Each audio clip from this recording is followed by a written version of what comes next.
അപ്പോൾ ഇന്ന് നമ്മൾ പോകാൻ പോകുന്നത് ദുബായ് മാളിലോട്ടാണ് കേട്ടോ. കേസ് നമ്മളിപ്പോൾ കാർ പാർക്കിങ്ങിൻ്റെ അടുത്ത് വന്നു. അപ്പോഴാണ് നമ്മൾ ആലോചിച്ചത് കാറിൻ്റെ കീ എടുത്തില്ല. അങ്ങനെ ഇപ്പോൾ അവിടെ പോയിക്കുവാണ് ഗൈസ് കാറിൻ്റെ കീ എടുക്കാനായിട്ട്. ഗൈസ് ഇവിടെ ഒരുപാട് ഈന്തപ്പനകളൊക്കെ ഇങ്ങനെ കായ്ച്ച് കിടപ്പുണ്ടെന്ന് വെച്ചാൽ കറക്റ്റ് മധുരമൊന്നും ആയില്ല, എന്നാലും ഇങ്ങനെ കിടപ്പുണ്ട് ഗൈസ് ചെറുതായിട്ട്. ഇത് ഗൈസ് ഇവിടുത്തെ ബുധൈന ഗിഫ്റ്റ് സെൻ്റർ ആണ് കേട്ടോ.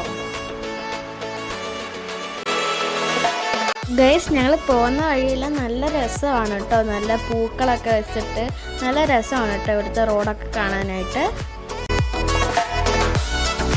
പിന്നെ ഗൈസ് ഞങ്ങൾ പോകുന്ന വഴിയിലൊരു ബ്യൂണോ കഴിച്ചു, കിൻഡർ ബ്യൂണോ. ഇങ്ങനെ ഗൈസ് ഞങ്ങൾ ബുർജ് ഖലീഫയുടെ അടുത്തെത്തി. ഇത് നമ്മുടെ ദുബായ് മോളിലോട്ട് പോകുന്ന ആ ഒരു റോഡാണ്. അപ്പോൾ നമ്മൾ ദുബായ് മോളിൽ നിന്ന് നമുക്ക് ബുർജ് ഖലീഫ കാണാം ഗൈസ്. അങ്ങനെ ഞങ്ങൾ ബുർജ് ഖലീഫയുടെ അടുത്തോട്ട് എത്തി.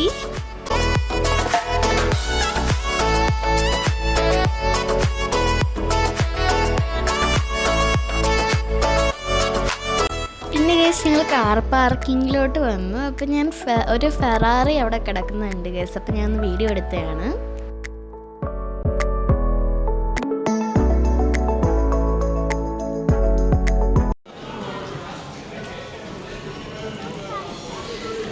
ഗൈസ് നമ്മൾ ദുബായ് മാളിൻ്റെ അകത്തോട്ട് കയറിയിട്ടുണ്ട്. നമുക്ക് ഇത് എന്തോ വേൾഡ്സ് ലാർജസ്റ്റ് മാളോ അങ്ങനെ എന്തൊക്കെയോ ഉണ്ട് ഗൈസ് ഇവിടെ. അപ്പം നമുക്ക് എന്തായാലും ഇന്ന് നടന്ന് കാണാം.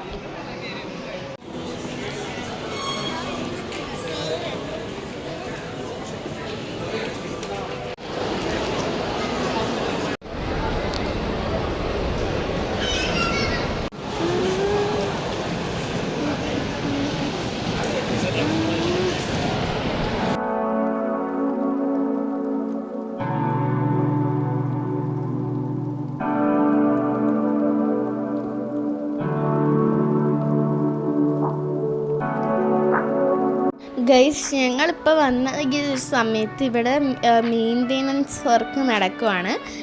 അല്ലായിരുന്നെങ്കിൽ ഇവിടെ നല്ല വാട്ടർ ഷോ ഒക്കെ ഉണ്ടായിരുന്നു ഗൈസ്. അതൊന്നും ഞങ്ങൾക്ക് കാണാൻ പറ്റില്ല. വാട്ടർ ഫൗണ്ടൻ്റെ വാട്ടർ ഷോയും ലൈറ്റ് ഷോ ഒക്കെ ഉണ്ടായിരുന്നു, ഞങ്ങൾക്ക് കാണാൻ പറ്റില്ല. എന്താണെന്ന് വെച്ചാൽ ഇവിടെ എന്തോ മെയിൻ്റെനൻസ് വർക്കൊക്കെ നടക്കുമായിരുന്നു. അതുകൊണ്ട് അവരവിടെ ഫുള്ള് ക്ലോസ് ചെയ്ത് വെച്ചേക്കുമായിരുന്നു ഗൈസ്.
സോ ഗൈസ്, ഇന്നത്തെ വീഡിയോ ഇത്രേ ഉള്ളൂ. എല്ലാവരും ഇഷ്ടപ്പെട്ടു വിചാരിക്കുന്നു. So by.